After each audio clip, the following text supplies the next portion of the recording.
ASMR video. Today I've got something very old. Back in the days, and it was, I think, around 1994, I got into PC gaming. And back in the time when you bought a game, you didn't buy any games online because the internet was kind of just at its start, and it was still with a dial-in modem, like the beeping noises and the connections. They took a long time to connect, and they were not so stable, and the data that could go over the connection was like, compared to today, like almost nothing. So back in the day, you went to the store. Online stores were like non-existent back then. With your hard-earned cash, you bought a PC game, and the game came in a cardboard box with a jewel case with the CD inside, and then you needed to install the game on your computer, and then you could, if everything went well and the game was installed properly, then you could play the game on your computer.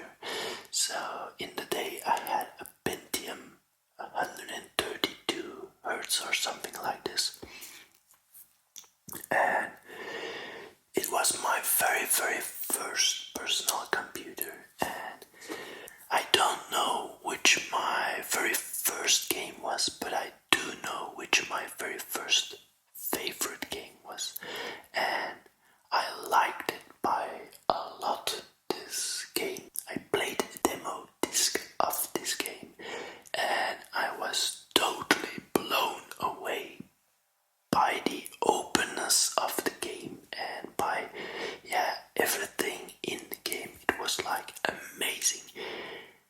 This game is one of my most beloved really old games, and it's Tomb Raider, the very first Tomb Raider.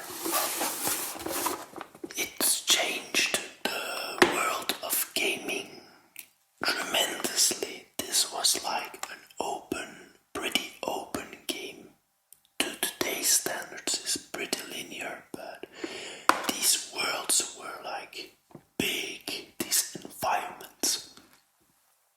Those environments were like extremely huge, and it was a big deal in the day. And the game, like in the old days, it was the old days, so that's why.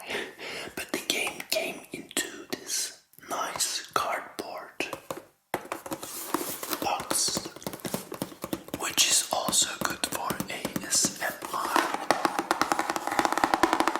But today, beside a little bit of ASMR tapping and whispering, scratching, today everything is about the game and the nostalgia behind these games. So this character, Lara Croft, was like a famous gaming character. She became famous, and actually the person that designed this character, made her story, he didn't earn a lot by designing her, so that's a little bit of a sad story. But this game, played it crazy. I played it so much, this game, like all the time, and I played it late at night, and I still remember this was the first game that gave me chills and that really made me scare. Like, there were these, I think there were wolves or dogs or bears, I don't know anymore. I think there were two dogs,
got stuck at a point in time. But with this game, I stayed in front of all the tips and tricks. They were not out when I was finishing this game, so I think for me back at the time, because I've never been really good at games, but for me that was kind of a big accomplishment. So I kind of like it when I can actually finish a game that's not too easy. Yeah, the real hard games, yeah, I get frustrated. But with this game, that's actually a pretty fun story.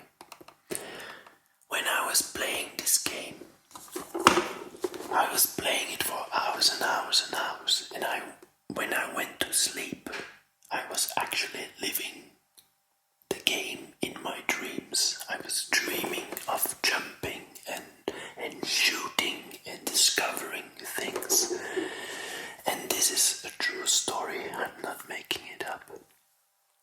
But at a point where like the dinosaur was like the T-Rex, you needed to find 3 cogs, and I only found 2, and the third one I couldn't find it. I for days, for months, I've been searching for that third cog and going around that place, and I was stuck, totally stuck. And like I said, the magazines, they didn't have any tips on where that third cog might be. So yeah, I was still looking around, and I was about to call it a day. And I went to sleep, and during the night I dreamt of finding the cog, and it was some place hidden somewhere on top of something where I thought on top of the thing I never went, but I might have seen the place, and in my dream I was like, oh, that place, it could actually be there. Why shouldn't I try to go on top of that place? And next day I was like, I came back from school, because back in the day I was going to school when I was playing Tomb Raider. And when I got back from school, I was like, okay, it's a dream, but I'm just going to try it. And to my surprise, it was actually in the place I dreamt it could be. So yeah, that's the unconscious mind playing tricks on you. And yeah, I found that third cog because I dreamt Tomb Raider. So let me open this game. Let me look inside.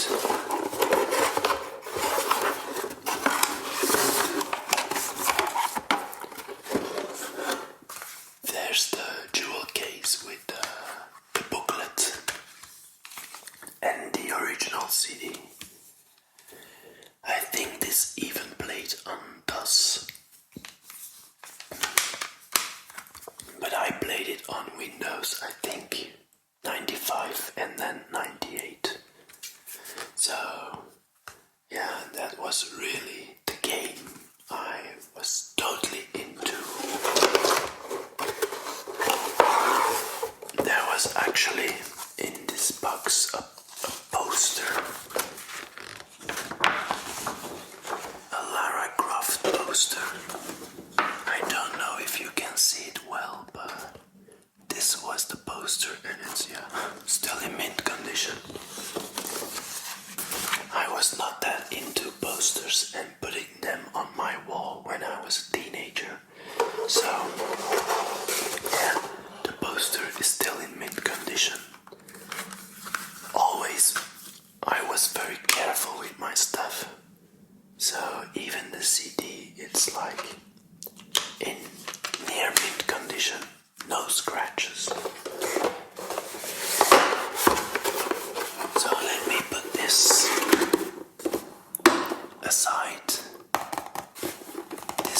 nice box.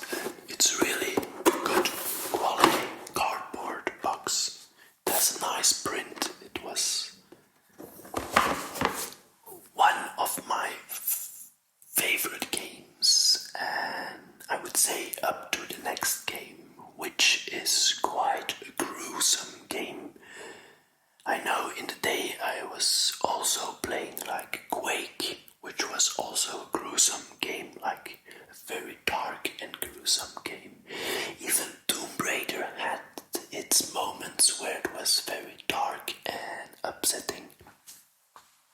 But the next game was nothing compared to the gruesomeness of Tomb Raider and Quake.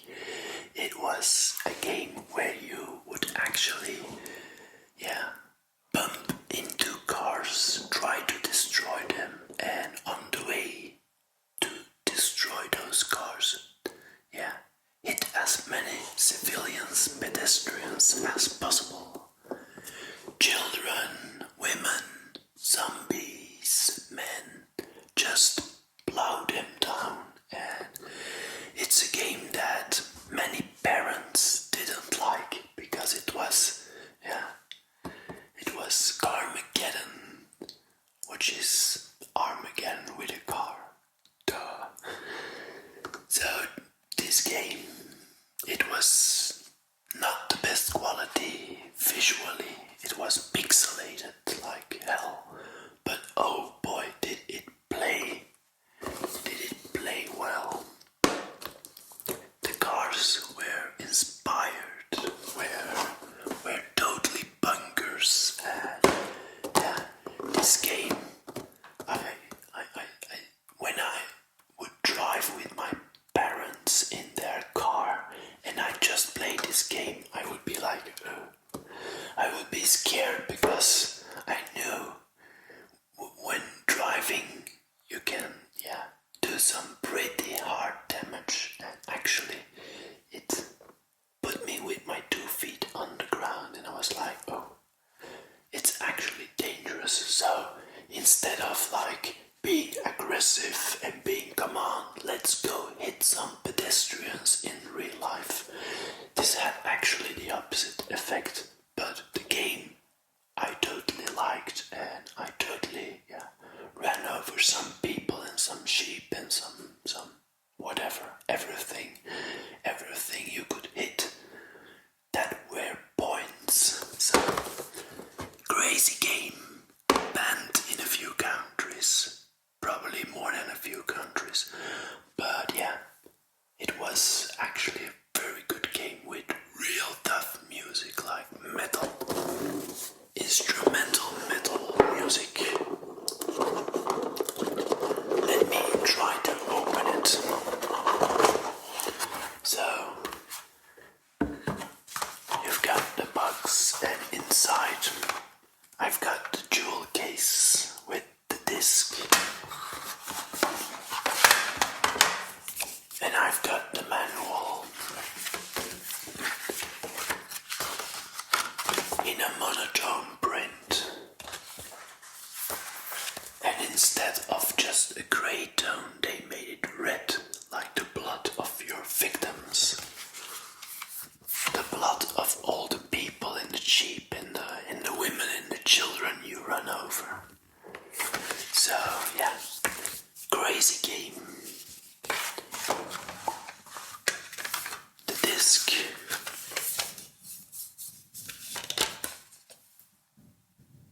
also in pretty good condition. So I really took good care of my discs. So I really didn't get it when people just slam their disc into the disc tray and just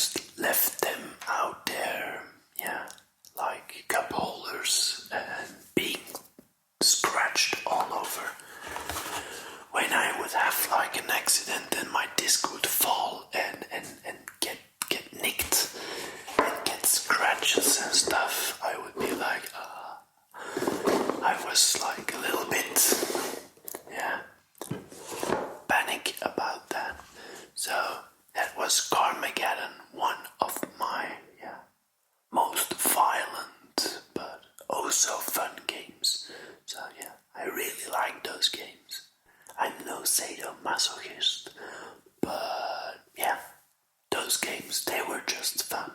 And that's what games should be. Fun, not realistic, not encouraging people to like run over other people, but just like playful and totally bonkers. Those games I liked. I was not a violent person. I still am no violent person.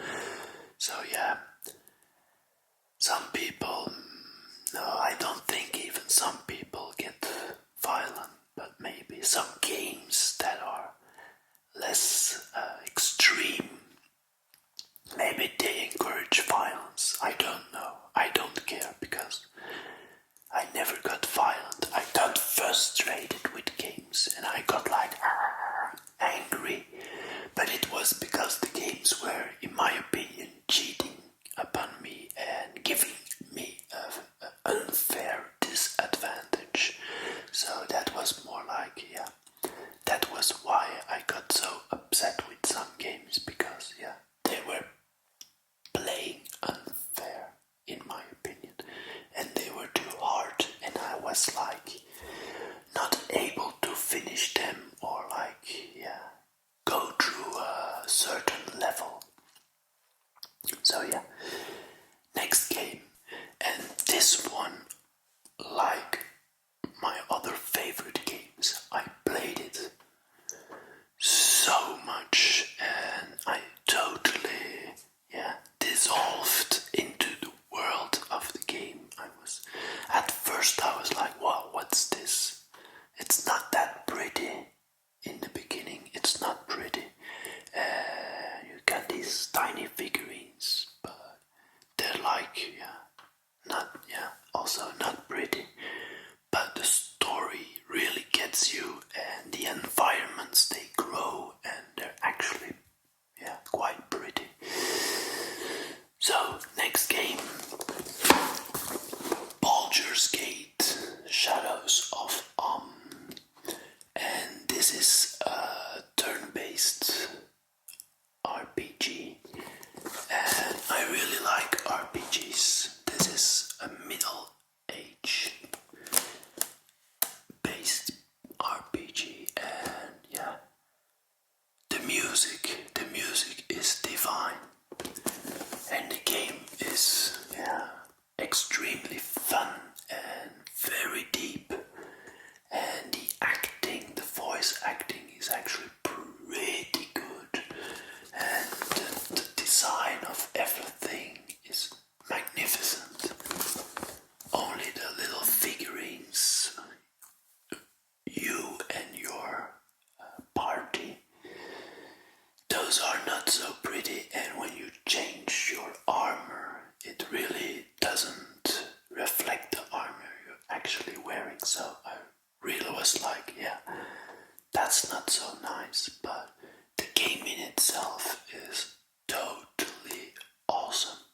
I even bought this recently for the Nintendo Switch, and yeah, I still from time to time enjoy this magnificent game.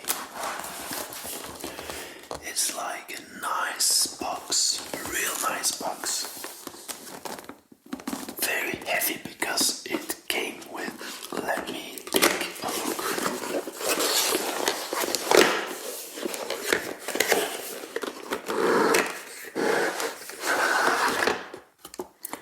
The box. And inside the box is the jewel case, wielding 4 discs. More on this later. You've got the booklet with all the information about the game, and yeah, it's quite big. It's actually small, but the lettering is so small, so yeah. There's a lot written in there, so yeah. Very nice edition, I think. The reference map for all the shortcuts and what everything does. All the little pictograms.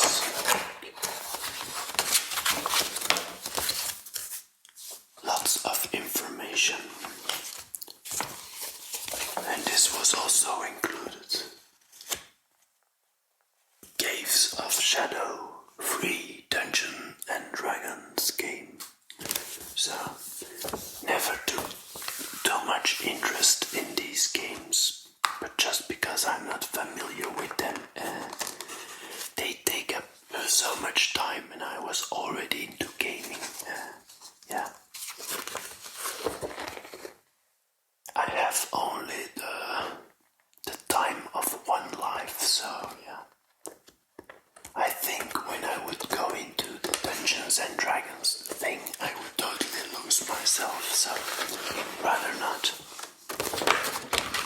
And then a big map, a real big map of, everything in the game.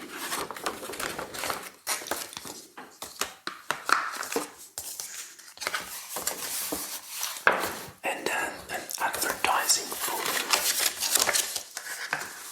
So let me put everything back.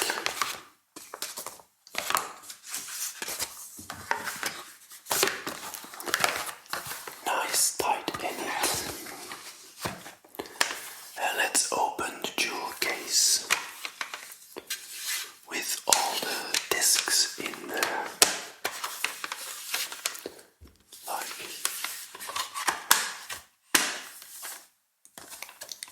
When you would go from one side of the map to another, you needed to load another disc.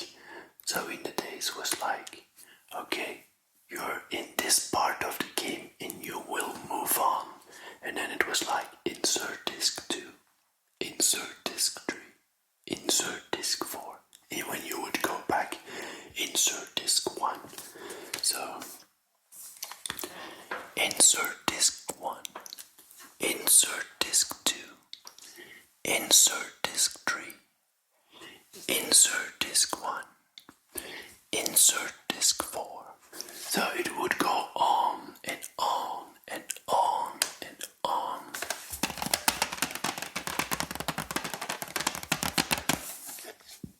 And I would love it. So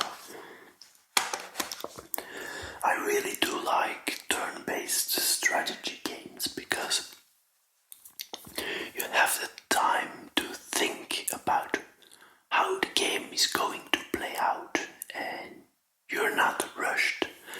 I really don't like too much games where I'm like rushed all the time. Sometimes it's good, but not for a long time. And this game, when I would play it, when I finished school, I was living at the coast for about 9 months, searching for a job. And when I was like in holiday after I graduated, I played Baldur's Gate 2, Shadows of Arm. I played it like the whole night through. I started playing after dinner when I watched some TV shows, and then I started playing and playing and playing, and I was enjoying myself, so I kept playing and playing, and you guess, playing even more.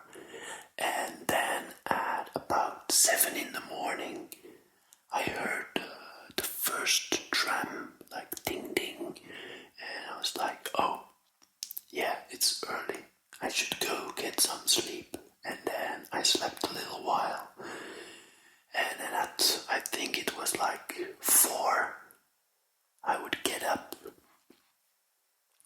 go to the store, get some food, do some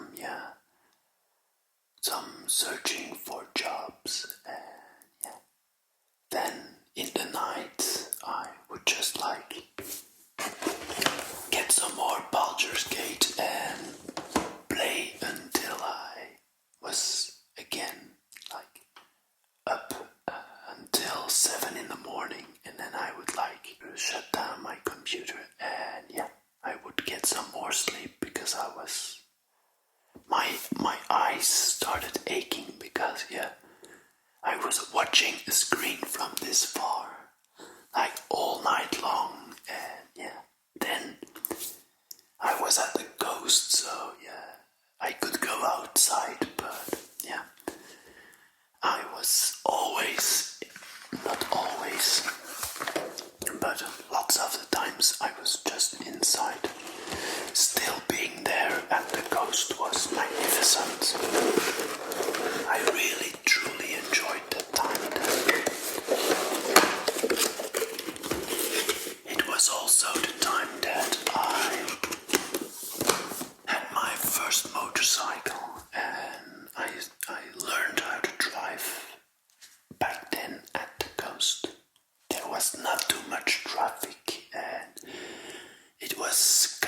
solitary place because back in the days it was like dead.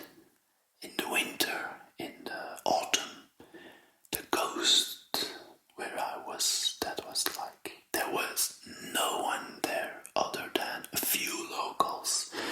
So it was feeling very remote and a little bit haunted sometimes. And yeah, I liked playing those video games. And when I didn't play those video games, I went looking for jobs, or I went kiting with some sports kites. And yeah, I was on the beach or in front of my computer screen. So yeah, that was an amazing time. And then I found a job back where I used to live. And yeah, I'm still in that area right now. So many years later, I don't have the same job anymore, but that's for another episode maybe, I don't know. Let's go on to another PC game.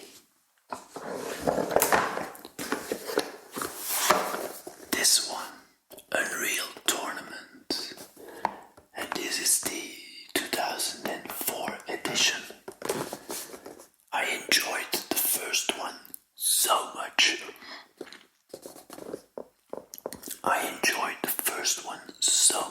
The first classic Unreal Tournament. I played it like so much.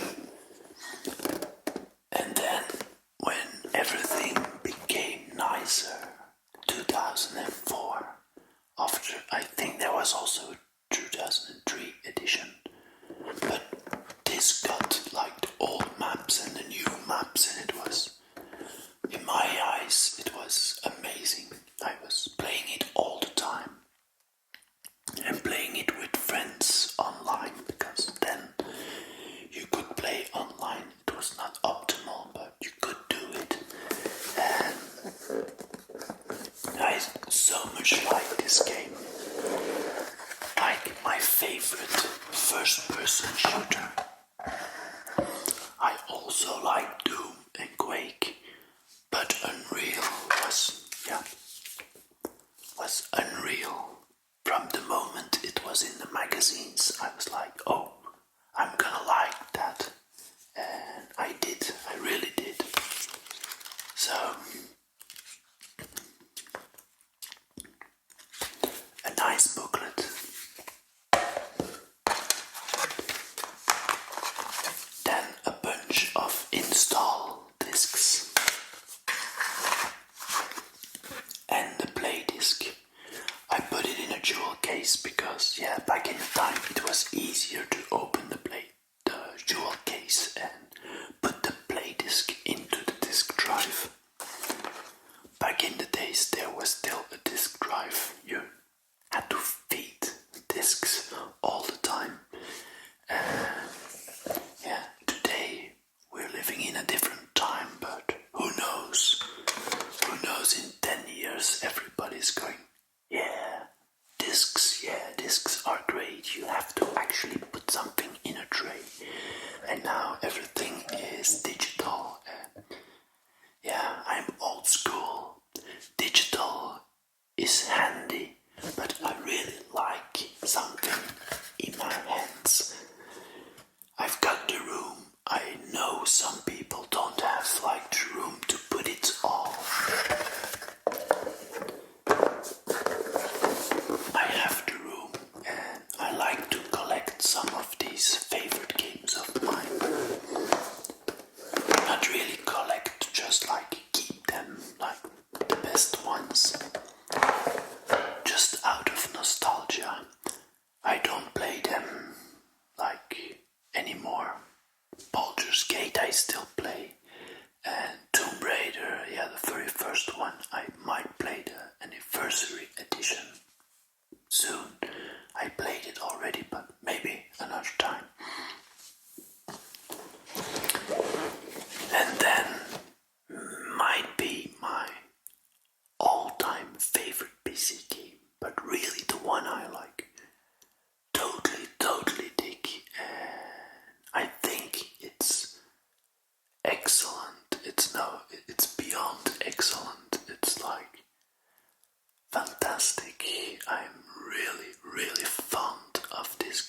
and I will just show it because it's this brilliant in my opinion. Starcraft. Starcraft is a real-time strategy game, and it's very tactical, and the story is great. The enemies are great, the different teams. You've got the Protoss, you've got the Marines, and the Zerg. The Protoss, they're like this alien species, but really evolved, like really smart. Technology is like extremely advanced. Then you got the aliens that are a little bit inspired by the movie Aliens and stuff. And it's more like the raw, the monster aliens. And these are called the Zerg. And then you got the humans, and they're just the Marines, like the army, like the forces. Yeah. It's a magnificent game. I played it so much. The story is great, the atmosphere, the music, and all these things make a game fantastic. And this game, I think I once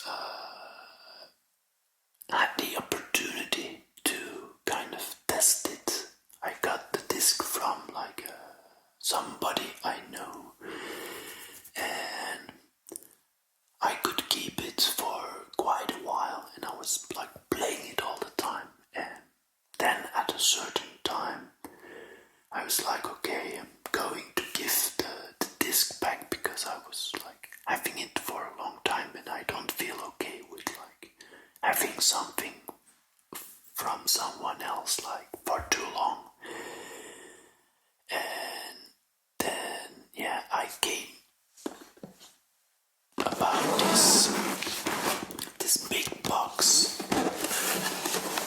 and it had the two guides, like the one from the original, the big game, and then the one from the expansion. And I will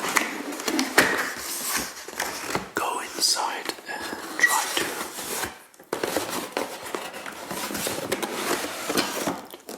to show you these books. So this one is the official strategy guide with everything inside to be able to accomplish your missions. So it's very interesting, and it's a nice strategy guide. I was actually not too much into strategy guides because I like exploring things myself, and even if it was sometimes hard to just like find out everything on my own. But it's nice that these strategy guides are in the game. Then you got, let me see, Diablo 2 and the expansion pack of the Starcraft with some information.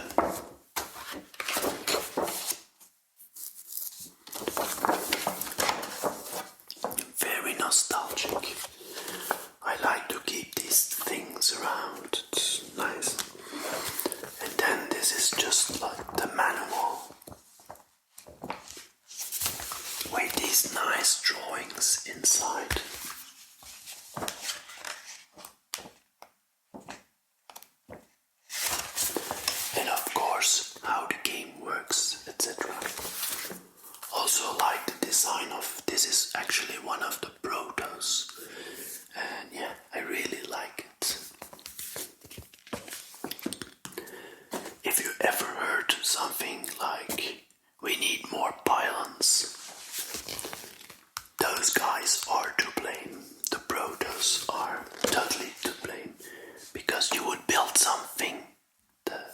strategy game. So you build things and then you attack the enemy when your army is big enough. And yeah, when you're growing your army, then yeah, you need pylons when you're playing as Protoss. Pylons are like, they supply food and energy and stuff. And when your army is getting too big, not even getting big but a little bit bigger, then yeah, you got to notice all the time, like, you need more pylons, you need more pylons. So if you ever hear that, it's from Starcraft.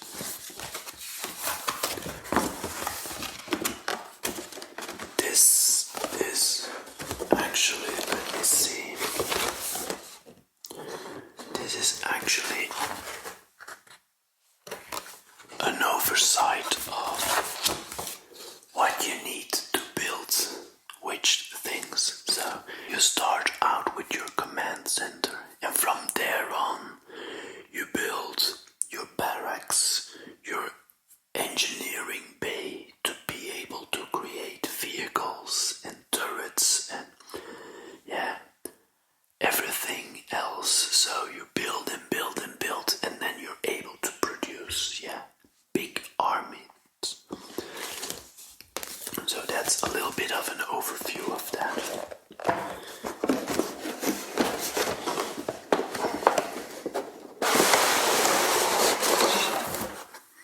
And then for the game itself, let me see.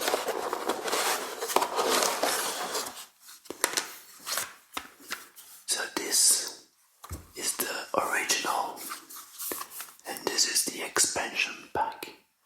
And both games are in pretty good condition, I think. So, yeah, no scratches like all my other games. It's actually version 1.0, and this is an amazing game. Even the old game, I still can recommend it.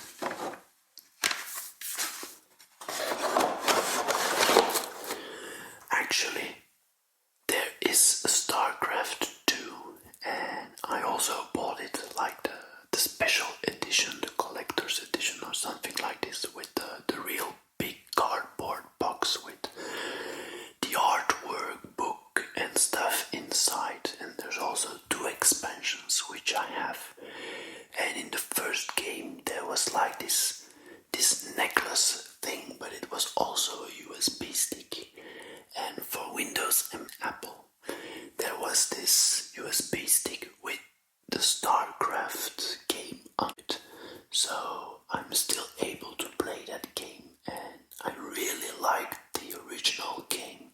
So I think that's very nice from Blizzard to include that in like the collector's edition of Starcraft 2.